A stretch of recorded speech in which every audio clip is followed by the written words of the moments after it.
నమస్తే, welcome to Andhra Prabha. This is Tejaswi. టీ20 ప్రపంచ కప్ గెలిచిన తర్వాత టీ20 అంతర్జాతీయ క్రికెట్ కు టీమిండియా కెప్టెన్ రోహిత్ శర్మ, విరాట్ కోహ్లీ వీడ్కోలు పలికారు.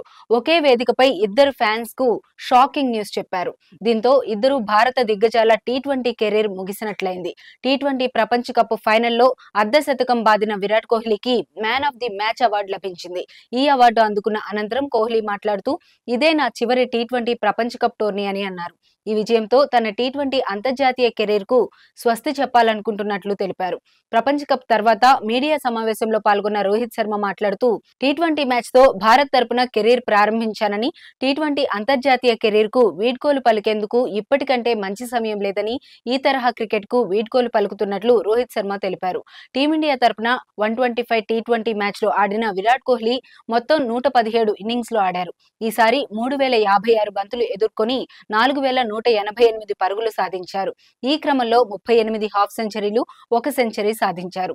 రోహిత్ శర్మ టీమిండియా తరపున మొత్తం 159 టీ20 మ్యాచ్లు ఆడారు. 151 ఇన్నింగ్స్లలో బ్యాటింగ్ చేశారు.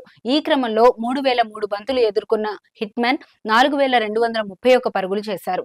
5 సెంచరీలు, 32 హాఫ్ సెంచరీలు కూడా చేశారు. ఇప్పుడు ప్రపంచ కప్ విజయంతో ఇద్దరు దిగ్గజాలు కలిసి తమ టీ20 అంతర్జాతీయ కెరీర్ ను ముగించారు. అందువల్ల రానున్న రోజుల్లో భారత టీ20 జట్టులో రోహిత్ శర్మ, విరాట్ కోహ్లీ కనిపించరు.